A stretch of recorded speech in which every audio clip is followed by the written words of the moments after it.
Hey everyone, so today we're diving into the Norman conquest of southern Italy, which isn't as well known as their conquest of England, but is just as fascinating. This whole thing didn't happen overnight. It was a long process, stretching from the year 989 all the way to 1184, with many independent conquerors and battles shaping the region. By 1180, these scattered territories in southern Italy finally came together to form the Kingdom of Sicily. This new kingdom included the island of Sicily, the southern third of Italy, except for Benevento, which they briefly held twice, the islands of Malta, and even parts of North Africa. Quite the empire, right? But let's backtrack a bit.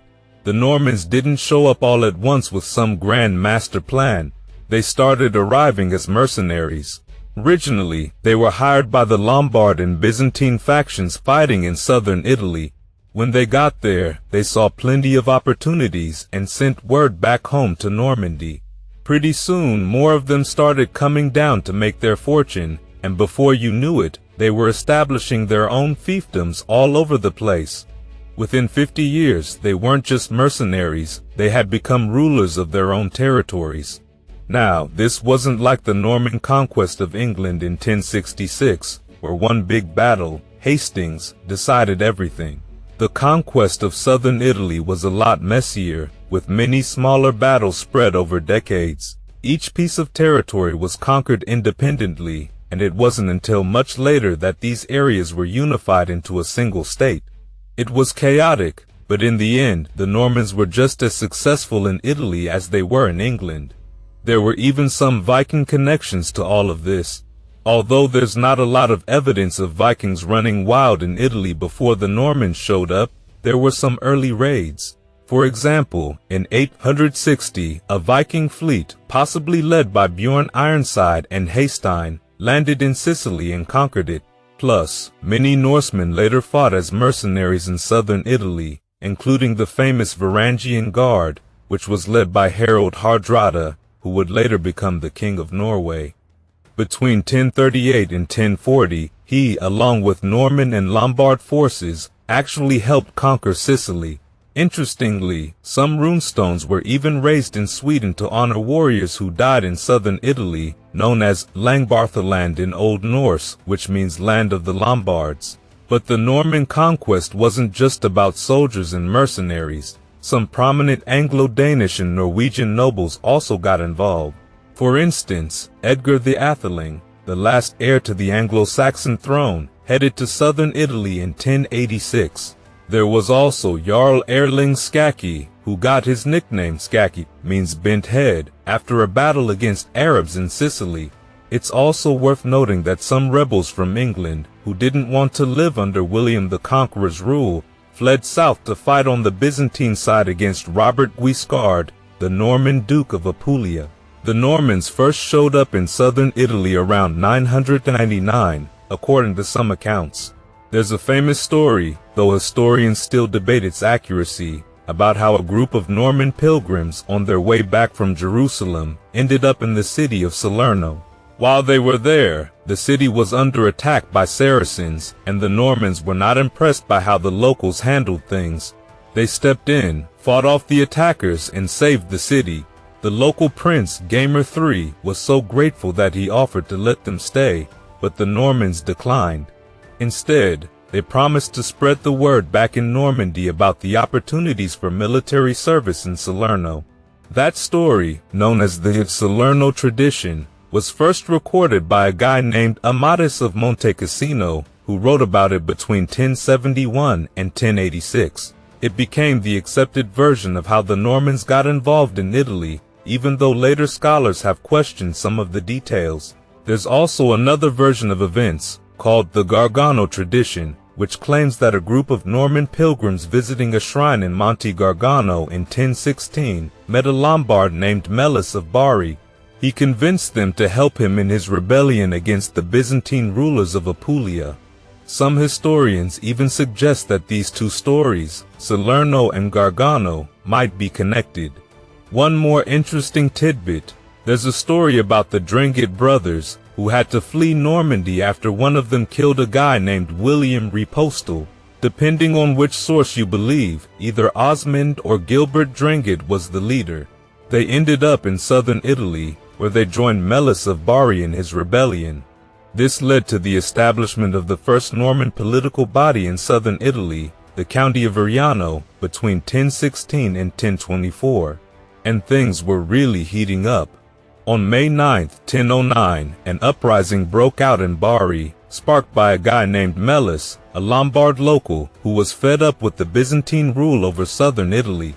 Now, this wasn't just a small disturbance, it spread fast, catching fire in other cities too. At this point, the Byzantine leadership, the Catapanate of Italy, was based in Bari, and they were scrambling to control the situation. By late 1009 or early 1010, the Byzantine commander, John Kirkwis, was killed in the chaos. It was a major blow for the Byzantines. They brought in Basil Mazdardanites, the new Byzantine leader, in March 1010 to crush the revolt. He arrived with fresh troops and immediately laid siege to Bari. Here's where things get tricky. While the citizens of Bari had Byzantine roots, many didn't want the chaos and destruction that a long siege would bring.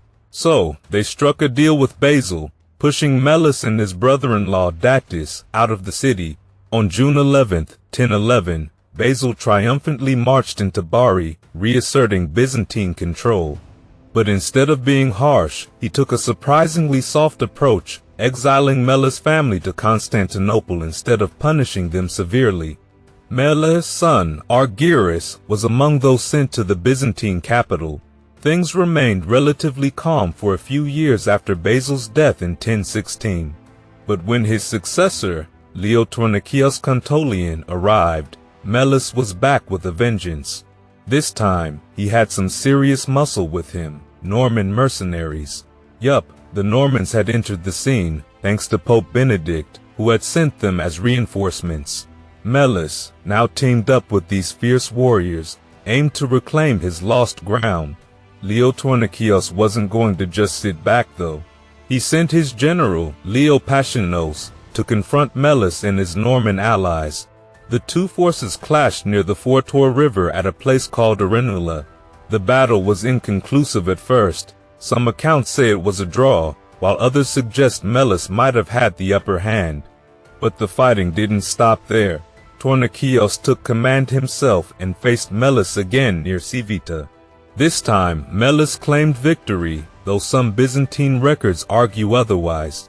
Eventually, after another fierce battle at Bakaricia, Melus scored a decisive win, taking control of key territories from the Fortor River to Trani. By September 1018, Basil Boioans arrived as the new Byzantine commander, tasked with putting an end to Melus' rebellion once and for all. Boioans called for backup, and the Varangian Guard, the elite Byzantine troops, were sent to Italy. The two armies met near Cannae, the same location where Hannibal had once crushed the Romans centuries earlier. This time, though, it was a decisive victory for the Byzantines. Out of the 250 Normans fighting alongside Melus, only 10 survived.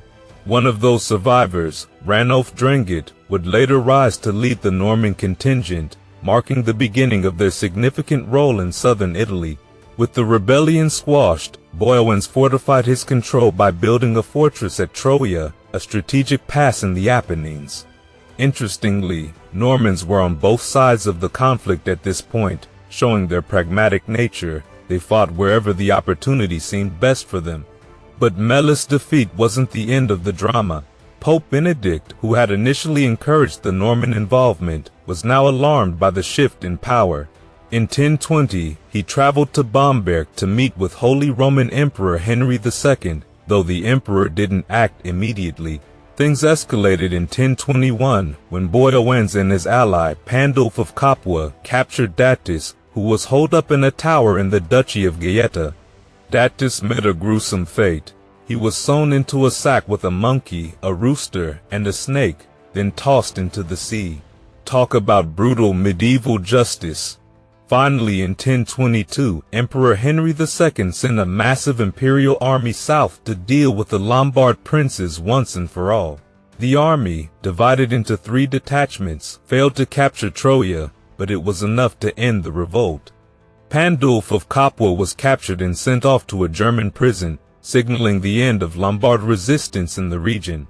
And now, let's dive into the Norman conquest of Sicily, which took place between 1061 and 1091.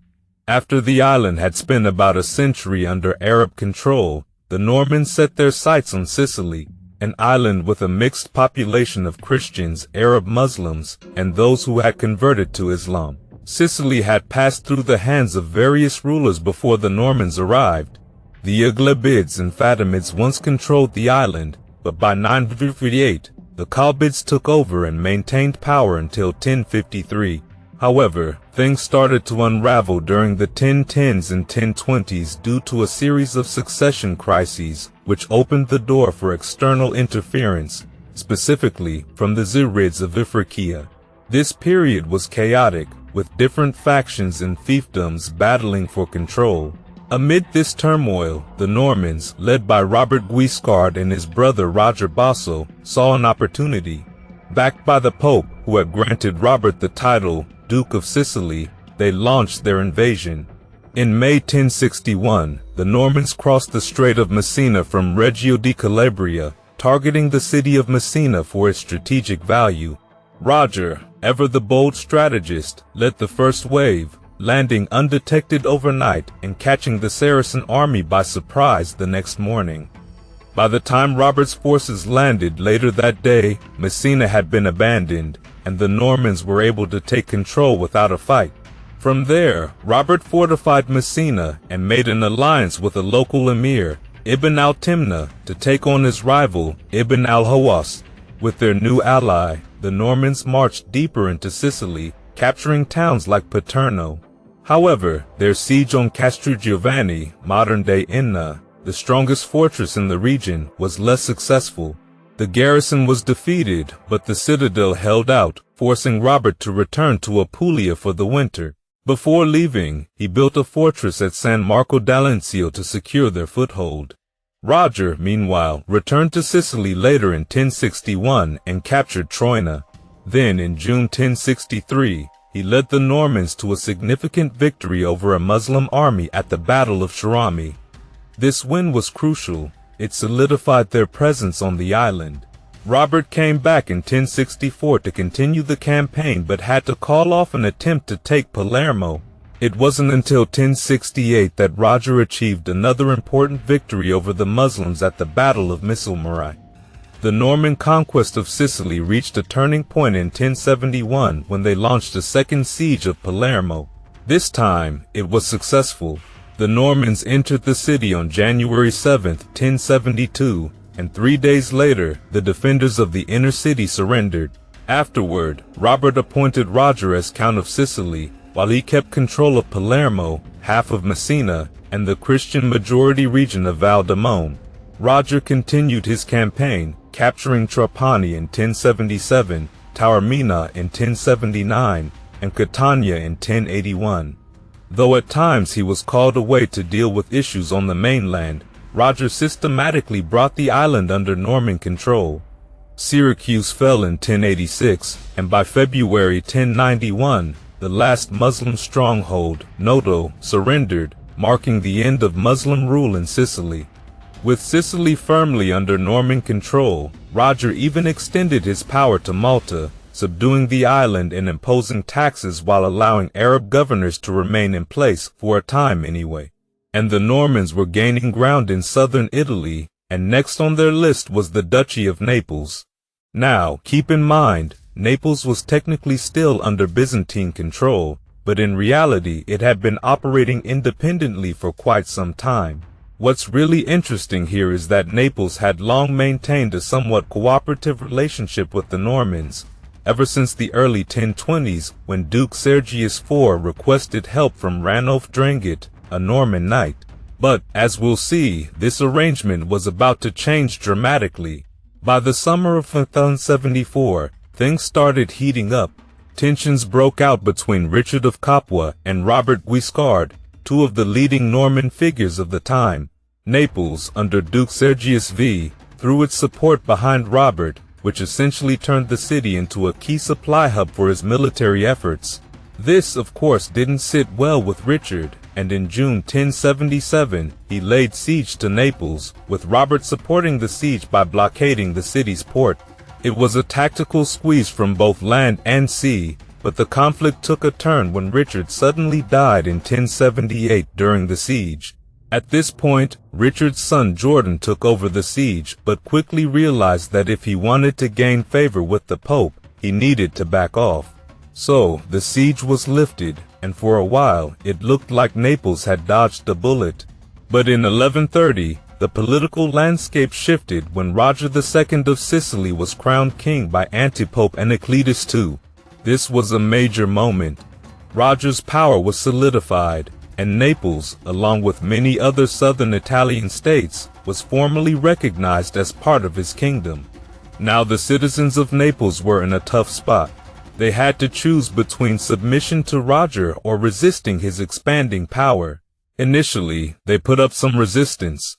In fact, when Amalfi defied Roger's demands for control of their city's defenses, Duke Sergius VII of Naples considered helping Amalfi, but when Roger's fleet, led by George of Antioch, blockaded Naples port, Sergius backed down, realizing it was futile to resist.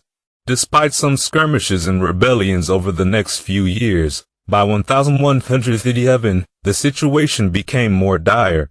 Sergius joined forces with Robert of Capua and Ranulf II of Alife to lead a revolt against Roger II.